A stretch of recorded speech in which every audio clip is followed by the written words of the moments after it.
Hey guys, what's up everyone? Welcome back to the channel. This is Shivam Dwivedi and you are watching Economics Easy है chapter number 15 external sector in India और आज है इसकी last class. जी हाँ दोस्तों, ये जितने भी आज हमारे टॉपिक्स बचे हुए हैं इनको आज की आधे घंटे क्लास में हम सारा कवर कर लेंगे। दोस्तों आपको लग रहा होगा नहीं सर ये तो बहुत सारे टॉपिक हैं, बता दूं ये दो दो तीन तीन मिनट के टॉपिक हैं, मतलब इनमें कोई खास चीजें नहीं है। मतलब आज की क्लास अगर हम एग्जाम प्रोस्पेक्टिव से देखें तो उतनी खासा इंपॉर्टेंट नहीं है, बट ये कि हाँ क्योंकि दे रखे हैं टॉपिक तो हमें पढ़ने पड़ेंगे, तो बहुत छोटे छोटे टॉपिक्स हैं, तुरंत पढ़ देंगे, इसमें कोई दिक्कत वाली बात नहीं होगी। ठीक है, और कुछ टॉपिक तो ऐसे हैं जो कि हमारे पास जैसे जो इकोनॉमिक सर्वे वाले टॉपिक्स होते हैं ना उनसे रिलेटेड है, तो वो मैं यहाँ पर स्किप करूंगा क्योंकि उसको मैं कवर करूंगा अपने पास इकोनॉमिक सर्वे जब मैं आपको 21-22 का करवाऊंगा ना तो उसमें वो टॉपिक कवर हो, क्योंकि इसमें ओल्ड डेटा दे रखा है और जैसे जैसे आप जब जब वीडियो देखो तो आपको न्यू डेटा से अपडेट होना पड़ेगा, इसलिए उस टॉपिक को हमने इकोनॉमिक अफेयर या इकोनॉमिक सर्वे के लिए पेंडिंग छोड़ दिया। ठीक है, चलिए स्टार्ट करते हैं आज का टॉपिक। वैसे मैं कहीं टिक नहीं कर रहा हूँ क्योंकि मुझे पता है आज ये सारे टॉपिक्स मुझे आपको करवाने। ठीक है, चलो मैं आपको ये सारी की सारी चीजें करा चुका था। अभी जो हमारा बचा हुआ था एक्सपोर्ट प्रमोशन, ये भी हमने कर लिया था। मुझे आपको कराना था, देखो यहाँ पर एक टॉपिक है करेंट ट्रेड अपॉर्चुनिटीज। बेसिकली क्या है ये मैं आपको बता देता हूँ, थोड़ा सा हिंट दे देता हूँ, बाकी हमें इसे पढ़ना नहीं है। दोस्तों हमने इस पूरे चैप्टर के अंदर अगर आपको याद हो तो हमने एक्सटर्नल सेक्टर इन इंडिया के अंदर पढ़ा कि किस तरह से अगर हम बाहर वाले लोगों से व्यापार करते हैं, बाहर की कंट्री से व्यापार करते हैं तो किस तरह से हम उनके साथ एग्रीमेंट करते हैं। आपको याद होगा हमने FTA free trade agreement, professional trade agreement और इसके ब्याह पर हमने NAFTA, SAFTA, European Union, ASEAN, SAARC, ये सारे हमने चीजें पढ़ी थी। तो बेसिकली यहाँ पर बोला गया है सन 2020 के अंदर अप्रैल के महीने में हमने कौन कौन सी ट्रेड अपॉर्चुनिटीज को ग्रैब किया। अब मैं आपको बता दूं जैसे अभी 2021 चल रही है, ठीक है, अब थोड़ा बुक में ये वाला डेटा ओल्ड दे रखा है ना, तो हमें इस डेटा के हिसाब से काम नहीं करना।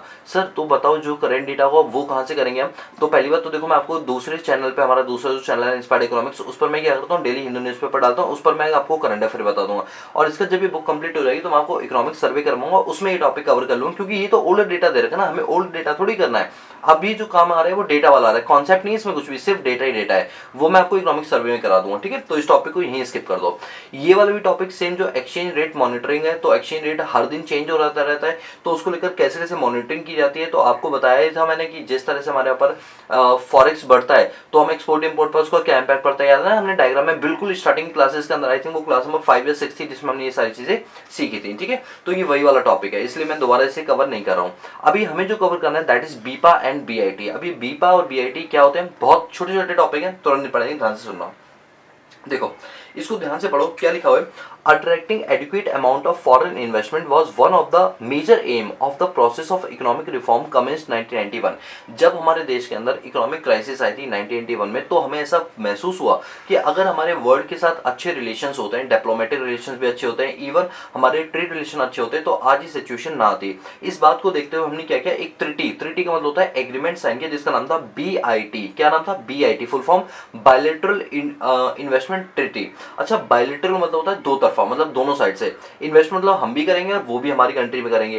ट्रिटी मतलब होता है एग्रीमेंट, तो दो तरफा हमने इन्वेस्टमेंट एग्रीमेंट किया और इसको कब बनाया था 1993 के अंदर। और तब से हमने क्या किया, इंटरनेशनल ट्रीटीज बनाने हमने शुरू कर दी ताकि इंटरनेशनल ट्रेड को हम बढ़ा सकें। लेकिन क्या हुआ था, इसके बाद हमने इसको और बड़े लेवल पे बूस्टअप करने की कोशिश की, तो ये BIT को हमने क्या बना था, बाइपा, यानी फुल फॉर्म क्या है इसकी, bilateral investment promotion and protection agreement. जब हमें लगा कि हाँ जो BIT हमने बनाया बायलैटरल इन्वेस्टमेंट ट्रीटी ये हमारा सक्सेसफुल रहा, तो हमने सोचा इसको थोड़ा एक्सटेंडेड फॉर्म में ले जाए ताकि कल को अगर कोई डिस्प्यूट हो तो उसका रिड्रेसल कहां पर हो, किस तरह से हम उसकी पॉलिसीज को फ्रेम करें कि इंटरनेशनल ट्रेड आसान बन जाए। तो एक एग्रीमेंट और साइन किया, इसका नाम था BIPA, bilateral investment promotion and protection agreement. ठीक है, ये हमने दूसरी कंट्रियों के साथ किया। अगर हम इंडिया के इतिहास की बात करें तो हमने सबसे पहला एग्रीमेंट जो है वो यूके के साथ किया था 1994 के अंदर, और सबसे लास्ट में अभी जो हमारे लेटेस्ट डेटा के हिसाब से वो है UAE, यानी UAE मतलब दुबई, यूनाइटेड अरब एमिरेट्स। तो इनके साथ हमने 2018 में एक एग्रीमेंट साइन किया। बेसिकली बीपा और BIT का ऑब्जेक्टिव क्या है, तो ऑब्जेक्टिव की जहां तक हम बात करें तो ये चाहते हैं कि हम अपने कंफर्ट लेवल के हिसाब से इंटरनेशनल ट्रेड को बढ़ाएं और हम इन्वेस्टर के मन में एक कॉन्फिडेंस बिल्डअप करें कि अगर वो दूसरे देश में पैसा लगाते हैं तो वो बिल्कुल सेफ रहेगा। कल को अगर सरकारें हिलती भी हैं या अनस्टेबल हो जाती हैं तो ऐसे में उनकी इन्वेस्टमेंट जो की गई है उसको उसका पैसा वापस मिल जाएगा। आगे अगले चैप्टर में हम पढ़ेंगे, जैसे वर्ल्ड ट्रेड ऑर्गेनाइजेशन में जैसे IBRD के 5 ग्रुप है, उनमें एक ऐसा ग्रुप है जो इंटरनेशनल लेवल पे जो इम्बार्गो होती है तो उस केस में आपको पैसा रिफंड करने की पूरी कोशिश वो वहां पर करती है। तो इससे इन्वेस्टर क्या होता है, ज्यादा फेथ रखता है इंटरनेशनल ट्रेड के ऊपर और वो करने से झिझकता नहीं है। इसके बाद कॉन्फिडेंस बूस्टअप करना इन्वेस्टर का, और नॉन डिस्क्रिमिनेटरी ट्रीटमेंट करना। ऐसा ना हो कि चाइना किसी एक के साथ व्यापार करते टाइम टैक्स का रेट कम रखें और इंडिया के साथ करते टाइम ज्यादा रखें। इस टाइप का कोई भेदभाव यहाँ पर नहीं पाएगा मेंबर कंट्रीज के साथ। और independent forum for dispute settlement, कल को अगर व्यापार करते टाइम कोई डिस्प्यूट हो जाता है तो उसका रिड्रेसल यानी जो उसकी सुनवाई है वो यहाँ पर की जाएगी। तो बेसिकली छोटे छोटे कॉन्सेप्ट है बीपा और बीआईटी। फुल फॉर्म याद कर लो। बीपा की फुल फॉर्म क्या है? Bilateral promotion and protection agreement. और बीआईटी क्या है? Bilateral investment treaty. बोलो क्लियर हुआ? ये छोटे छोटे कॉन्सेप्ट कोई ज्यादा बड़े भारी, इसमें आपको ज्यादा पढ़ने की कोई जरूरत नहीं है। ठीक है, चलिए इसके बाद यहाँ पर आता है आरटीए बाय इंडिया। अच्छा, आरटीए बाय इंडिया का क्या मतलब है? क्या इंडिया ने वर्ल्ड ट्रेड ऑर्गेनाइजेशन के हिसाब से रीजनल ट्रेड एग्रीमेंट किए? अच्छा, आरटीए मतलब रीजनल ट्रेड एग्रीमेंट। अच्छा एक बात बताओ दोस्तों, रीजनल ट्रेड एग्रीमेंट तो बहुत छोटी चीज है, हमने तो फ्री ट्रेड एग्रीमेंट तक कर रखा है। जैसे आप जानते हो कि इंडिया सार्क का एक पार्ट है। ठीक है, सार्क में कितने नेशंस है आप मुझे बताओ, और क्या क्या उनके नाम है ये भी आप मुझे बताओ। तो सार्क के अंदर जब इंडिया ने किया तो क्या बोला कि जितनी भी हमारी मेंबर कंट्रीज है उनके साथ फ्री तरीके से हम व्यापार करेंगे, कोई भी एक्सपोर्ट इंपोर्ट ड्यूटी उन पर चार्ज नहीं करेंगे। तो हाँ दोस्तों, इंडिया ने एफटीई किया है। बल्कि अगर हम पूरे वर्ल्ड की बात करें तो एफटीई देखो इतने सारे नाम दे रखे हैं, श्रीलंका वगैरह, आसियान दे रखा है। ये सब मैं आपको ऑलरेडी पढ़ा चुका हूँ। अगर आपको याद होगा बाप्टा, नाफ्टा, साफ्टा, ये सब चीजें मैंने आपको पढ़ाई थी, याद आ रहा है? बिम्स्टेक वगैरह भी पढ़ाया था, यूरोपियन यूनियन भी पढ़ाया था, याद आ रहा है? यही सारे उसके कंट्रियों के नाम दे रखे हैं। सार्क पढ़ाया था दोस्तों। ये पढ़ने की आपको कोई जरूरत नहीं, क्योंकि ये ऑलरेडी मैं पिछली क्लासेस के अंदर स्लाइड्स के अंदर आपको पूरी चीज डिस्कस करवा चुका हूँ। ठीक है, चलो ये भी हो गया हमारे पास। Covid and multilateralism. अभी क्या बोला कि कोविड के टाइम पर इंटरनेशनल ट्रेड पर क्या इंपैक्ट पड़ा? तो हर जगह जहां भी कोविड 19 का जिक्र होगा, आपने एक चीज नोटिस की होगी पूरी बुक के अंदर, आत्मनिर्भर भारत अभियान। भाई साहब ये तो ऐसा हो गया, कुछ ना भी आता हो तो ये लिखाना है, एक दो नंबर तो वैसे ही मिल जाएंगे तुम्हें। तो मतलब कोविड 19 के केस में जब हमारे इंटरनेशनल एग्रीमेंट्स थोड़े से डाउन हो गए तो उस केस में गवर्नमेंट ने कौन सा स्कीम निकाला जिसके थ्रू हमने क्या किया, उसको काउंटर कर पाया? दैट इज आत्मनिर्भर भारत अभियान, जिसके तहत ये बोला गया कि कोई भी जो आप काम करोगे वो इंडिया के अंदर करोगे तो इससे एम्प्लॉयमेंट बढ़ेगा, इंडिया में नई नई टेक्नोलॉजीज आएंगी, तो खुद पर डिपेंडेंट रहो, किसी और पर डिपेंड रहने की जरूरत ना पड़े। एंड दिस इज कॉल्ड आत्मनिर्भर भारत अभियान। मेरा दूसरा क्वेश्चन आप लोगों से, जरा आप मुझे कमेंट करके ये बताओ कि आत्मनिर्भर भारत अभियान के अंदर कितने हजार करोड़ या कितने लाख करोड़ का ये पैकेज अपॉइंट किया है? क्योंकि आज मैं क्वेश्चन इसलिए पूछा हूँ, इतनी क्लासेस से मैंने आपका बेस इतना अच्छा बनाया है कि मैं उम्मीद करता हूँ कि अगर मैं आपको क्वेश्चन पूछूंगा तो आप मुझे उसके आंसर अच्छे से दे पाओगे। ठीक है, अब हम बात करते हैं न्यू फॉरेन ट्रेड पॉलिसी। दोस्तों आप जानते हैं क्योंकि हम जो चैप्टर पढ़े हैं that is external sector in India, तो यानी यहाँ पर अंतरराष्ट्रीय लेवल पे जो व्यापार यानी इंटरनेशनल एग्रीमेंट्स या इंटरनेशनल ट्रेड होते हैं उनसे रिलेटेड ये है। अब यहाँ पर जब भी इंटरनेशनल ट्रेड होता है तो भाई साहब रूल्स एंड रेगुलेशन तो हमें बनाने ही पड़ते हैं, और उन रूल्स एंड रेगुलेशन को क्या होता है? फॉरेन ट्रेड पॉलिसी, एफटीपी बोलते हैं। अच्छा, इसका मेन कौन होता है जो फॉरेन ट्रेड पॉलिसीज बनाता है? याद कर लो, HTDNR। ठीक है, और HTDNR का मतलब क्या होता है? जो आपकी ट्रेड और जो फॉरेन ट्रेड पॉलिसीज है उनको यहाँ पर क्या करता है? बनाने का काम करता है। FTDNR का मतलब क्या होता है? Foreign trade development and regulation authority. और ये क्या बनाती है? फॉरेन ट्रेड पॉलिसी हर 5-5 सालों के लिए बनाती है, और इसका जो मेन हेड होता है वो तो है DGFT। DGFT मतलब डायरेक्टर जनरल फॉरेन ट्रेड। तो अभी हमारे यहाँ पर 2015 से 20 तक की फॉरेन ट्रेड पॉलिसी बनाएगी। सर 2020 के बाद से कोई 2021-25 नहीं बनाएगी? नहीं दोस्तों, क्योंकि अभी कोविड पैंडेमिक चल रही है, इसलिए हमारा पूरा ध्यान जो है वो कोविड क्राइसिस पर चला गया। अभी फॉरेन ट्रेड पॉलिसी पर हमने अपनी पुरानी पॉलिसीज के हिसाब से काम करा है, अभी नई पॉलिसी फ्रेम नहीं की गई। जब भी की जाएगी मैं आपको दूसरे चैनल, हमारा दूसरा जो चैनल है इंस्पायर्ड इकोनॉमिक्स, उस पर आपको अपडेट बिल्कुल दे दूंगा। ठीक है, तो यहाँ पर अभी हम पुरानी पॉलिसी जो 15-20 है उसके बारे में पढ़ रहे हैं। तो इसका ये हमारी फ्रेमवर्क प्रोवाइड कराता है जिससे हम अपने एक्सपोर्ट को बढ़ा सके, अपनी सर्विसेज को बढ़ा सके, अपने एम्प्लॉयमेंट लेवल को बढ़ा सके। इन सब चीजों पर यहाँ पर बात की जाती है, और कहा जाता है कि मेक इन इंडिया प्लान को इनिशिएट किया जाता है। ये सबसे पहला मुद्दा था हमारे फॉरेन ट्रेड पॉलिसी 15-20 के अंदर। ठीक है, इसने खासतौर पर ध्यान किस पर दिया? इसने ध्यान दिया ईज ऑफ डूइंग बिजनेस पर, कि जितना ज्यादा एक अंतरराष्ट्रीय लेवल पे जो बाहर के लोग, कंट्री की जो कंपनीज है, अगर इंडिया में उनको व्यापार करने में आसानी होगी तो हमारे यहाँ पर FDI और FPI का कॉन्सेप्ट बढ़ेगा। दोस्तों याद होगा मैंने परसों के न्यूज़पेपर, हिंदू न्यूज़पेपर के अंदर आपको बताया था कि फोर्ड कंपनी जो है वो हमारे इंडिया से अपनी आउटलेट को हटा रही है, जिसके चलते कई सारे लोग अनएम्प्लॉयड हो गए हैं। तो यहाँ पर कहा ही जा रहा है कि अगर ईज ऑफ डूइंग बिजनेस हमारा और अच्छी रैंकिंग होती जो अभी 63 पर है, अगर ये रैंकिंग हमारी टॉप 10 के अंदर रहती तो हो ही नहीं सकता था कि फोर्ड कंपनी इंडिया से बाहर चली जाती। लेकिन ऐसी कई कंपनियां जो इंडिया छोड़ छोड़ कर जा रही हैं, तो ऐसे में कहा जाता है कि जितना ज्यादा हम बिजनेस को आसान कर देंगे करना, उतना ही बाहर की कंपनी इंडिया में निवेश करना पसंद करेंगे। तो अब बात करते हैं फॉरेन ट्रेड पॉलिसी जो 15-20 की है, उसमें क्या क्या चीजें हाईलाइट की है। उसमें हाईलाइट की है merchandise export for Indian scheme. मैंने आपको बताया भी था ये पीछे कि ये उन एक्सपोर्टर को मिलती है जो कि गुड्स के अंदर डील करते हैं, यानी जो ट्रेडिंग करते हैं गुड्स की, तो उनको मी इसकी डील मिलती है, मर्केंटाइज एक्सपोर्ट इंडियन स्कीम।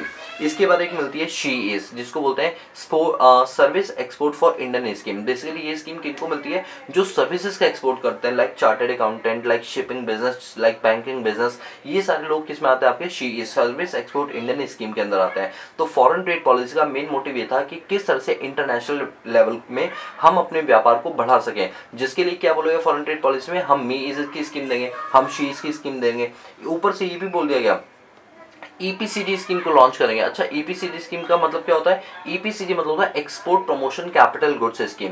अगर कोई इंडियन इन्वेस्टर या इंडियन मैन्युफैक्चरर ये कहता है कि मुझे एक ऐसी मशीन चाहिए जो बाहर से आएगी, जिसकी पेमेंट आपको फॉरेक्स में करनी पड़ेगी, लेकिन मैं कसम खाता हूँ कि इससे जो भी प्रोडक्ट बनाऊंगा वो मैं बाहर एक्सपोर्ट करूंगा, तो ऐसे में उस पर लगने वाली इंपोर्ट ड्यूटी उस व्यक्ति पर नहीं लगाई जाती है और इंपोर्ट ड्यूटी माफ कर दी जाती है, और इस स्कीम को बोलते हैं ईपीसीडी स्कीम। तो इसमें जो हमारी लिमिट थी उसको हमने 75% कर दिया, जो कभी किसी टाइम पर 100% हुआ करती थी।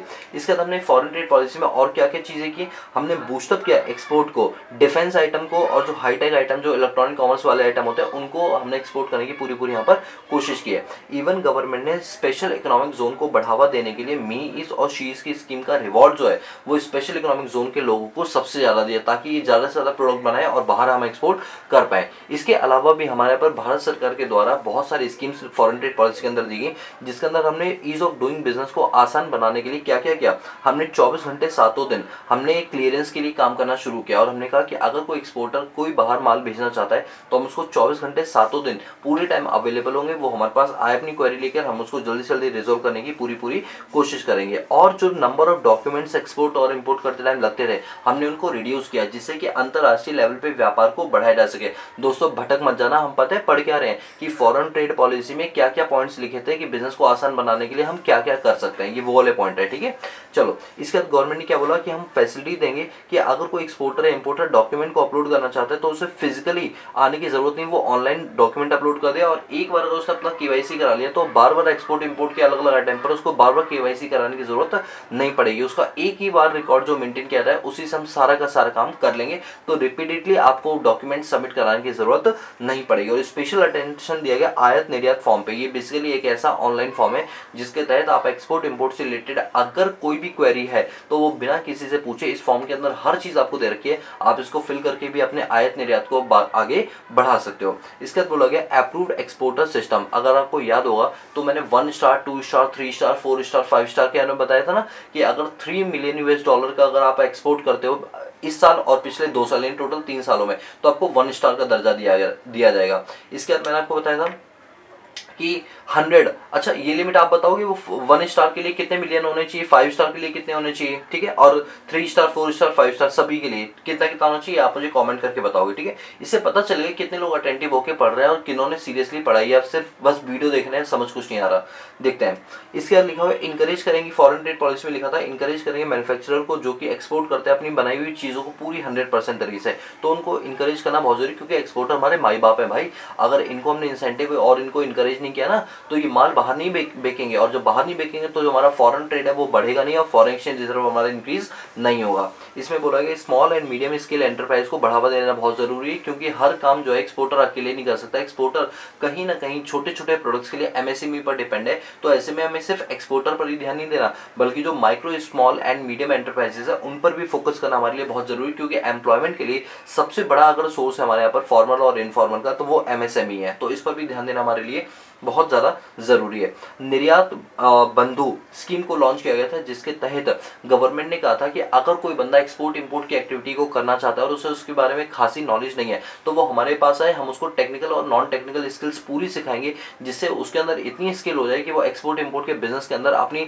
महारत हासिल करके वो पैसों से पैसा बना सके। तो ये बेसिकली जो हमारी फॉरेन ट्रेड पॉलिसी थी 2015-20 के अंदर, उसमें ये सारी चीजें लिखी गई थी, जिसके थ्रू हम अपने व्यापार को आसान बना सके और इंटरनेशनल ट्रेड को अच्छी तरीके से कर पाए। इन सब चीजों पर यहाँ पर फोकस किया गया था। आई होप गाइस कि आपको ये टॉपिक बिल्कुल अच्छे से क्लियर हो गया होगा, ठीक है। चलिए इसके बाद हमारा अगला टॉपिक आता है ट्रांस पैसिफिक पार्टनरशिप। अभी क्या होता है ट्रांस पैसिफिक पार्टनरशिप? देखो बेसिकली क्या है, जो हमारे इंडियन ओशियंस है इनमें जो जो कंट्रीज पड़ती हैं उन कंट्रीज को आपस में जोड़ने के लिए, अपने व्यापार को एक लेवल और आगे बढ़ाने के लिए ये पार्टनरशिप की गई थी। आप ऐसे समझो कि जैसे हमने यूरोपियन यूनियन पढ़ा था, हमने एशियान पढ़ा था, हमने सार्क पढ़ा था, तो इसमें क्या होता था कि जो भी पड़ोसी देश वगैरह होते थे ये आपस में मिलकर क्या करते थे, ग्रुप बनाते थे और अपने एग्रीमेंट के तहत ये करते थे, व्यापार को आगे बढ़ाते थे। और कौन से व्यापार को बढ़ाते थे? इंटरनेशनल ट्रेड को ये आगे बढ़ाते थे। उसी कड़ी में आगे बढ़ते हुए एक और एग्रीमेंट किया गया जिसका नाम है ट्रांस पैसिफिक पार्टनरशिप, जिसको हम शॉर्ट में टीपीपी बोलते हैं। चलो मैं आपको समझाता हूँ टीपीपी क्या है।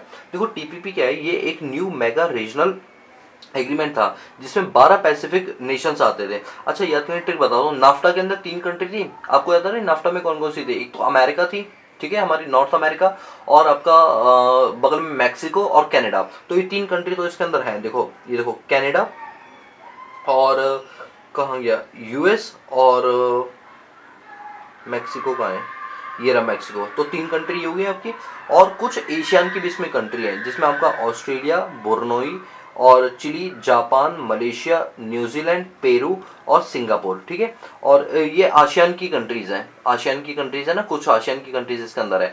तो ऐसे करते करते कुल 12 कंट्रीज थी इसमें जिन्होंने पार्टिसिपेट किया और इसमें एक पार्टनरशिप की, और ये कब बनाई गई थी? 5 अक्टूबर 2015 को। बेसिकली ये क्या था, mega regional free trade agreement था। आपको याद होगा फ्री ट्रेड एग्रीमेंट में क्या बताया था कि जो हमारी मेंबर कंट्रीज है उससे हम कोई भी इंपोर्ट ड्यूटी चार्ज नहीं करेंगे और फ्रीली माल इधर से उधर एक्सपोर्ट इंपोर्ट हो सकता है। तो ये जो 12 कंट्री थी इन्होंने मिलकर अपना ग्रुप बनाया जिसका नाम दिया ट्रांस पैसिफिक पार्टनरशिप। बोलो क्लियर हुआ? यस सर, बिल्कुल क्लियर हुआ। इसके बाद अब ये जो ट्रांस पार्टनरशिप बेनिफिट है, अगर हम इस ग्रुप की बात करें तो जब ये ग्रुप बनाया गया था तो हमने देखा अराउंड जीडीपी का 40% पार्ट तो इन्होंने ही कवर कर लिया। और अगर हम व्यापार की बात करें तो लगभग 60% व्यापार यहीं से। देखो भाई यूएस जिस जगह हुआ ना वहां पर आप मान के चलो जीडीपी, पॉपुलेशन और ट्रेड, इन सब में बहुत बड़ी बड़ी वैल्यूज आपको देखने के लिए मिल जाएंगी, ठीक है। और आप कह सकते हो ये जो नाफ्टा था ना, ये उसका एक बहुत एक्सटेंशन पार्ट था। नाफ्टा तो बहुत छोटा था, नाफ्टा से भी बड़ा पार्ट ये यहाँ पर एग्रीमेंट के थ्रू बनाया गया। अब इसमें क्या था, बेसिकली क्यों बनाया गया था? ये इसलिए बनाया गया था ताकि हम ग्लोबल लेवल पे अपने व्यापार को बढ़ा पाएं और अपने नॉन टैरिफ बैरियर को रिड्यूस कर पाएं। यहाँ पर हम चाहते थे लेबर और एनवायरनमेंट के रेगुलेशन को प्रोटेक्ट किया जाए और इंटेलेक्चुअल प्रॉपर्टी राइट्स जैसे आपका पेटेंट राइट, कॉपीराइट, इन सब का उल्लंघन ना किया जाए, इनको प्रोटेक्शन दी जाए। इस वजह से ये एग्रीमेंट यहाँ पर किया गया इन कंट्रियों के द्वारा। ये चाहते थे गवर्नमेंट पूरी तरीके से एक ट्रांसपेरेंसी के साथ काम करे कि जो मेंबर कंट्रीज है उनमें हर व्यक्ति को पता चलता रहे कि हमारे इस एग्रीमेंट के तहत क्या क्या व्यापार किया जा रहा है, जिसके पीछे क्या क्या रीजन है, ठीक है। ट्रांसपेरेंसी चाहते थे पूरी तरीके से यहाँ पर, और ये चाहते थे कि कल को व्यापार को बढ़ाने के लिए हम डिजिटल इकोनॉमी के ऊपर कन्वर्ट हो जाए। मतलब जो फिजिकली काम हो रहा है उसको किससे करें, डिजिटली तरीके से करें, ताकि जो इकोनॉमी में ट्रेड का एक्सेस है उसको यहाँ पर बढ़ाया जा सके। तो ये सारे उनके कुछ ऑब्जेक्टिव थे, ठीक है। बोलो क्लियर हुआ? यस सर, बिल्कुल क्लियर हुआ। लेकिन यहाँ पर एक चीज लिखी हुई है, जनवरी 2017 में डोनाल्ड ट्रंप का दिमाग खसक गया। डोनाल्ड ट्रंप ने कहा कि भाई ऐसा है, मुझे ऐसा लगता है कि जब से ये एग्रीमेंट हुआ तब से यूएसए के अंदर तो अनएम्प्लॉयमेंट बढ़ गई है। जानते हो क्यों बढ़ गई है? क्योंकि यूएसए की जो कंपनियां, उन्हें पता है अगर हम यूएसए में काम करेंगे तो उसमें टैक्सेस ज्यादा देने पड़ते हैं। एक गरीब नेशन उन्होंने पकड़ा मैक्सिको, उन्होंने सारी इंडस्ट्रीज मैक्सिको में शिफ्ट कर दी क्योंकि मैक्सिको लेबर बहुत सस्ता था, तो सारी इंडस्ट्री मैक्सिको में शिफ्ट हो गई। अब क्योंकि जो ये हमारा एग्रीमेंट था, तो ये इस एग्रीमेंट के अंदर हमारे पास जो जितनी कंट्री थी हम फ्रीली तरीके से काम कर सकते थे, कोई टैक्स नहीं लगता था उसके ऊपर, इंपोर्ट ड्यूटी वगैरह नहीं लगता था। तो सारी यूएस की कंपनी कहाँ शिफ्ट होगी? मैक्सिको में। अब मैक्सिको में लेबर सस्ती, तो मैक्सिको तो एम्प्लॉयमेंट बढ़ गया। अब यूएसए से कंपनी शिफ्ट होगी वहां जाने, तो यूएसए का अनएम्प्लॉयमेंट हो गया। तो यूएसए के डोनाल्ड ट्रंप ने कहा कि बेटा जिस दिन मैं आ गया ना उस दिन नाफ्टा से भी निकलूंगा और इस एग्रीमेंट से भी निकलूंगा। और वही हुआ 2017 में। जैसे ही डोनाल्ड ट्रंप अपने पास आते हैं तो डोनाल्ड ट्रंप बोलते हैं कि चलो भाई अब इस एग्रीमेंट से मैं एग्जिट लेता हूँ, और उस दिन के बाद से ये एग्रीमेंट पूरा फ्लॉप हो गया। मैं किसकी बात कर रहा हूँ दोस्तों? मैं एग्रीमेंट की बात कर रहा हूँ जो 2015 में ही बनाया गया था, जिसका नाम है ट्रांस पैसिफिक पार्टनरशिप। बोलो क्लियर हुआ? चलो, इसी के साथ साथ एक और एग्रीमेंट है जो कि यूएसए ने किया था यूरोपियन यूनियन के साथ, जिसका नाम है ट्रांसलेटिक ट्रेड इन्वेस्टमेंट पार्टनरशिप। क्या है? ट्रांसलेटिक ट्रेड इन्वेस्टमेंट पार्टनरशिप। ये सबसे बड़ा एग्रीमेंट है, मैं तो ये कहूँगा, क्योंकि इसमें यूरोपियन यूनियन और हमारा अमेरिका दोनों साथ मिलकर यहाँ पर क्या करने जा रहे थे? व्यापार करने जा रहे थे।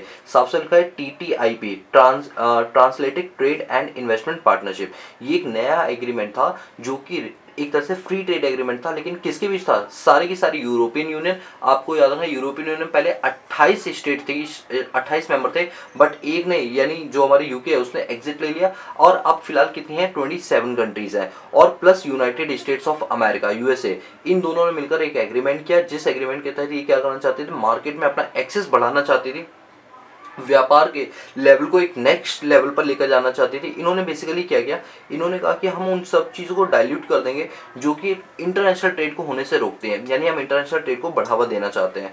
इन्होंने कहा हम चीज़ों को इतना लिबरलाइज कर देंगे कि जो इंटरनेशनल ट्रेड है उसको करना हर किसी की बस की बात हो जाएगी। इसकी वजह से यूरोपियन यूनियन को और यूएसए को दोनों को फायदा पहुंचा। देखो अमाउंट में दे रखा है, उसकी वजह से ये जो एग्रीमेंट हुआ हमारे पास ट्रांसलेटिक ट्रेड एंड इन्वेस्टमेंट पार्टनरशिप हो, इसकी वजह से यूरोपियन यूनियन का जो ट्रेड है वो लगभग 120 बिलियन यूरो से बढ़ गया, और यूनाइटेड स्टेट्स का 90 बिलियन यूरो से ट्रेड बढ़ गया, जिसकी वजह से देखा गया ये एक सक्सेसफुल क्या थी? हमारी पार्टनरशिप थी। तो बताओ ये समझ आया? ट्रांसलेटेड ट्रेड इन्वेस्टमेंट पार्टनरशिप किसके बीच में थी? यूरोपियन यूनियन और अमेरिका के बीच में हुई थी। कोई डाउट? ये सारे छोटे छोटे टॉपिक हैं, इसीलिए मैंने इसके लिए सेपरेट वीडियोस नहीं बनाई है, क्योंकि मुझे पता था कि आप लोग कंफ्यूज हो सकते हो। अगर मैं एक एक सेपरेट वीडियो बनाऊँ तो जबरदस्ती मैं क्यों किसी चीज़ को खींचूं, जब पता है कि हाँ ये शॉर्ट में निपट सकता है। तो मेरी बात को समझो भाई, हमें बुक भी कंप्लीट करनी है, ये थोड़ी कि एक एक टॉपिक पे हम आधे घंटे की वीडियो बना दे। हाँ जहाँ जरूरत होती भाई मैं आधे घंटे की एक एक घंटे की भी बना देता हूँ, लेकिन जहाँ जरूरत नहीं वहाँ क्यों बनाए, है ना? मुझे कोई टाइम की टेंशन नहीं है, और ना मैं आपके एग्जाम के हिसाब से चल रहा हूँ, मुझे तो सारे टॉपिक कवर करने हैं, ये याद रखना, ठीक है? और वो भी अच्छे से डिटेल के अंदर, क्योंकि रमेश सिंह के लिए जो सीरीज मैं चाहता हूँ कि यूट्यूब पे आपको फ्री ऑफ कॉस्ट अवेलेबल हो, बस मेरा यही मकसद है कि किसी भी बच्चे को दिक्कत ना हो यहाँ पर, ठीक है? बस आपका साथ चाहिए। इसी तरह हमारी सारी की सारी प्लेलिस्ट की वीडियोस देखते रहना। आपको सच बोल रहा हूँ, आपको इकोनॉमिक्स में कहीं कोई दिक्कत नहीं आएगी। आप चाहे रमेश सिंह का कोई भी एडिशन पढ़ो, सब जगह यही चीज मिलेगी, सिर्फ डेटा जो होगा वो डिफरेंट होगा, जिसके लिए मैं हमेशा हर दिन वीडियो अपलोड करते रहता हूँ अपने दूसरे चैनल इंस्पायर्ड इकोनॉमिक्स पे, ठीक है? तो कोई प्रॉब्लम नहीं आने दूंगा, ठीक है? अब यहाँ पर एक कॉन्सेप्ट आता है, that is the globalization and India. Sir आज तक आपने हमेशा हमें ग्लोबलाइजेशन के बारे में पढ़ाया, आज पहली बार आप कह रहे हो डी ग्लोबलाइजेशन। तो पहले ना आप ये समझो कि ग्लोबलाइजेशन क्या होता है, तो आपको डी ग्लोबलाइजेशन अच्छे से समझ आएगा। देखो जब हमने 1991 के अंदर वो क्राइसिस फेस किए, तब हमने एक एग्रीमेंट साइन किया था जिसका नाम था एलपीजी, लिबरलाइजेशन, प्राइवेटाइजेशन और ग्लोबलाइजेशन। तो ग्लोबलाइजेशन के कॉन्सेप्ट में क्या था कि हम अपनी इकोनॉमी को वर्ल्ड वाइड इकोनॉमी के साथ इंटीग्रेट करना चाहते हैं, यानी जोड़ना चाहते हैं। अगर उनके पास कोई टेक्नोलॉजी वगैरह है तो वो इंडिया में आ सकती है, और इंडिया के पास अगर कोई अच्छी चीज़ है तो वो बाहर जा सकती है। इससे हमारे ट्रेड रिलेशन और जो डिप्लोमेटिक रिलेशन है वो बहुत ज़्यादा जो है वो बूस्टअप होने शुरू हो जाएंगे। तो इस बात को बढ़ावा देते हुए भारतीय सरकार ने कहा कि हाँ भाई ग्लोबलाइजेशन कॉन्सेप्ट बहुत अच्छा है, लेकिन याद रखना कोई भी चीज़ अपने आप में 100% अच्छी नहीं होती है, हर चीज़ की अपनी लिमिटेशन होती ही होती है। कुछ ऐसे यहाँ पर देखा कि जैसे हमारे यहाँ पर ग्लोबलाइजेशन बढ़ा, मैं चलो हमारे यहाँ की नहीं, मैं पूरे वर्ल्ड की बात कर रहा हूँ, वर्ल्ड में जब जब ग्लोबलाइजेशन बढ़ा तो एक लेवल पे आके वो चीज़ें खराब होनी शुरू हो गई। कैसे खराब होनी शुरू हो गई? अब एक बात सोच के देखो, अगर इतना ज़्यादा ग्लोबलाइजेशन हो जाएगा तो इसकी वजह से देखो चाइना का माल हम ना चाहते हुए भी इंडिया में इंपोर्ट करना पड़ता है, क्योंकि वर्ल्ड ट्रेड ऑर्गेनाइजेशन ने बोलता है कि कोई भी इंटरनेशनल एग्रीमेंट के तहत अपने पास क्या कर सकता है, अपने पास व्यापार कर सकता है, एक्सपोर्ट इंपोर्ट कर सकता है। लेकिन फिर भी देखो चाइना का माल क्या इंडिया में बिक नहीं रहा? बिल्कुल बिक रहा है, जबकि हमें पता है कि ये जो वुहान शहर था वहां से कोविड फैला, लेकिन फिर भी हम उसको रोक नहीं पा रहे, हम एक्सपोर्ट को पूरी तरह से मना नहीं कर पा रहे या इम्पोर्ट को मना नहीं कर पा रहे। क्यों? क्योंकि हमने उस एग्रीमेंट पे साइन किया हुआ है। तो ये कहा जाता है कि कुछ जगहों पर ग्लोबलाइजेशन जो है वो चीज़ें खराब कर देता है। तो वही है कि कुछ एक्सपर्ट्स का ऐसा मानना है कि कुछ नेशंस ऐसे जिनको ऐसा लगा कि ग्लोबलाइजेशन जो है वो पूरी तरीके से ठीक नहीं, एक पॉइंट तक ठीक है, लेकिन उसके बियॉन्ड ग्लोबलाइजेशन हमारे लिए दिक्कत खड़ी करना शुरू कर देता है। अगर हम इंडिया की बात करें तो इंडिया के अंदर जो सबसे ज़्यादा ग्रोथ अगर देखी गई तो वो ग्लोबलाइजेशन के थ्रू देखी, तो इंडिया कहीं ना कहीं इसके फेवर में नहीं था। इंडिया को लगता था कि ग्लोबलाइजेशन अच्छी चीज़ है, बट जो बाकी जो डेवलप्ड नेशन है, देखो हम तो डेवलपिंग नेशन है, तो हमें तो अच्छा है ग्लोबलाइजेशन होगा तो हमें बाहर की चीज़ें देखने को मिल जाएंगी, इंडिया में आ जाएंगी। बट जो ऑलरेडी डेवलप्ड नेशन है उनको क्या फायदा है ग्लोबलाइजेशन से? उनको तो खासा कोई बेनिफिट, नो डाउट उनको भी बेनिफिट है, बट उतना बेनिफिट है उनको नहीं, बल्कि उनकी टेक्नोलॉजी और बाहर शेयर हो जाती है। तो इस बात को लेकर ये कहा गया कि ग्लोबलाइजेशन की क्या क्या दिक्कतें थी। शॉर्ट रन के अंदर क्या था, ग्लोबल इंटरेस्ट रेट का एक बहुत बड़ा इशू उठा। दूसरा था कि जो पॉलिटिकल पार्टीज होती है वो अनस्टेबिलिटी के चलते हमें डीग्लोबलाइज करना पड़ता है। ये कुछ रीजंस थे। तो आई होप गाइस कि आपको डीग्लोबलाइजेशन समझ आई। ये ग्लोबलाइजेशन जस्ट अपोजिट है, जहां पर एक कंट्री दूसरी कंट्री में पैसा इन्वेस्ट करने से कतराती है और कहती है नहीं हमें इन्वेस्टमेंट नहीं करनी। ये सारी वही चीज़ें, थोड़ा ये मतलब कुछ ज़्यादा ही इसमें दे रखा है, इस वजह से मैंने इसको कवर नहीं किया, ठीक है। अगर हम कोविड-19 के इम्पैक्ट की बात करें तो अगेन आत्मनिर्भर भारत में, दोस्तों अब यही चीज़ रिपीट नहीं करूँगा, आप समझ गए कि कोविड-19 में जो भारत सरकार द्वारा जो पैकेज रिलीज किया दैट इज आत्मनिर्भर भारत, ठीक है, जिसके थ्रू उन्होंने कहीं ना कहीं टैकल करने की कोशिश की जो हमारा व्यापार डाउनफॉल में जा रहा है, ठीक है। इसके बाद यहाँ पर सॉरी, आउटलुक फॉर फ्यूचर है, ये अगेन डेटा बेस्ड है, इसमें सारा करंट डेटा दे रखा है। बट ये बुक क्यों थोड़ी सी पुरानी हो गई है, जैसे आप जानते हैं ये बुक हमारी 20-21 के लिए, अब जो आपका 21-22 का आएगा या 22-23 का आएगा, उसके लिए मैं जो भी लेटेस्ट डेटा होगा वो सब मैं आपको इकोनॉमिक सर्वे वाली क्लास के अंदर बताऊंगा, जो हमारे दूसरे चैनल पर अपलोड हो जाएगी, ठीक है। तो डोंट वरी, अब आपको ये करने की जरूरत है। और यहाँ पर हमारे जो चैप्टर है वो पूरी तरीके से फिनिश होता है, इसका तो अगला चैप्टर शुरू हो जाता है, ठीक है। तो यहाँ पर हमने आज कौन कौन से टॉपिक कवर कर लिए, एक बार उसको टिक कर लेते हैं, जिससे आपको समझ आ रहा है कि हमने क्या क्या चीज़ें छोड़ी और क्या क्या। देखो दोस्तों, छोड़ा तो कुछ नहीं है, छोड़ा अगर तो है भी तो वही छोड़ा है जिसके जो डेटा है ना वो कुछ इस तरीके से दे रखे हैं जिनको आपको लेटेस्ट तरीके से पढ़ना चाहिए। तो हमने बीपा, बीआईटी पढ़ लिया, आरटीए पढ़ लिया, कोविड-19 multilateralism, new foreign trade policy भी पढ़ लिया, हमने ट्रांस पैसिफिक पार्टनरशिप पढ़ लिया, उसका बड़ा रूप भी पढ़ लिया जिसमें यूरोपियन यूनियन और अमेरिका भी थे। इसके बाद हमने डी ग्लोबलाइजेशन पढ़ लिया, और ये आउटलुक हमने इसलिए नहीं पढ़ा बिकॉज ये हमारे करंट अफेयर से रिलेटेड है। और ये एक्सचेंज रेट मॉनिटरिंग हमने पढ़ लिया। करंट ट्रेड अपॉर्चुनिटीज हमने नहीं पढ़ा, जानते हो क्यों नहीं पढ़ा, और ये ट्रेड सिनेरियो, क्योंकि ये दोनों हमारे लेटेस्ट डेटा पर बेस्ड है और इनके लिए आपको करंट अफेयर वाले टॉपिक से वीडियो उठानी पड़ेगी, क्योंकि अगर मैं इस बुक से पढ़ाऊंगा तो इस बुक का डेटा पुराना है तो आपके लिए दिक्कत हो जाएगी। मेरी बात को समझो, इस वजह से मैंने ये 1-2-3 टॉपिक छुड़वा दिए बिकॉज ये हमारे लेटेस्ट डेटा से रिलेटेड है। मैं आपको इकोनॉमिक सर्वे या जो करंट अफेयर की क्लास है उसमें इन चीज़ों को वहाँ कवर कर दूंगा, ठीक है, डोंट वरी। तो आज ये हमारे जो चैप्टर नंबर 15 है ये पूरी तरीके से हमारा एक तरह से कंप्लीट होता है। दोस्तों, नंबर ऑफ क्लासेस हमारी ज़्यादा होगी बट क्या करें, दिल है कि मानता ही नहीं। ऐसा लगता है आपको जितना ज़्यादा मैं एक चैप्टर में नॉलेज दे दूँ, इसमें बहुत सी चीज़ें जो इस चैप्टर के अंदर नहीं थी। याद है ना, वो सार्क था, नाफ्टा था, एशियान था, नहीं दे रखा था, लेकिन फिर भी मैंने आपको कराया ना। तो मुझ पर ट्रस्ट रखो, मैं कोई भी चीज़ छूटने नहीं दूंगा आपकी 1% भी, बस मुझ पे ट्रस्ट रखो। और इस बुक पर ब्लाइंडली फॉलो मत करना कि जो इस बुक में टॉपिक दे रखे हैं सिर्फ उतना ही पढ़े, बल्कि इतना तो हमें पढ़े, बल्कि जितना एक्स्ट्रा हम पढ़ लेंगे उतना हमारे एग्जाम के लिए अच्छा है। कहीं से भी घुमा के क्वेश्चन आ जाए तो कोई दिक्कत नहीं हो पाएगी, ठीक है। इसके बाद दोस्तों जब भी बुक कंप्लीट हो जाएगी ना, फिर मैं सोचा एक सीरीज आपके लिए लेकर आऊँ, वो MCQ last year previous year के जो पेपर्स हैं उनको सॉल्व करूँ अपनी लैंग्वेज के अंदर और एक एक चीज को समझाते हुए। तो कहीं ना कहीं आपको इसका बेनिफिट जरूर पहुंचेगा। आप मुझे प्लीज एक बार सुझाव अपने सजेशन देना, तो आपके सजेशन को भी मैं पढ़ के थोड़ा सा मुझे अंदाजा लगे कि आपको किस चीज की डिमांड ज्यादा है, ठीक है। चलिए दोस्तों, so guys, if you like the video, give a big thumbs up and subscribe the channel and press the bell icon so that you notify all the time when I post new video on this YouTube channel. बाकी मिलते हैं next class में, तब तक के लिए peace out.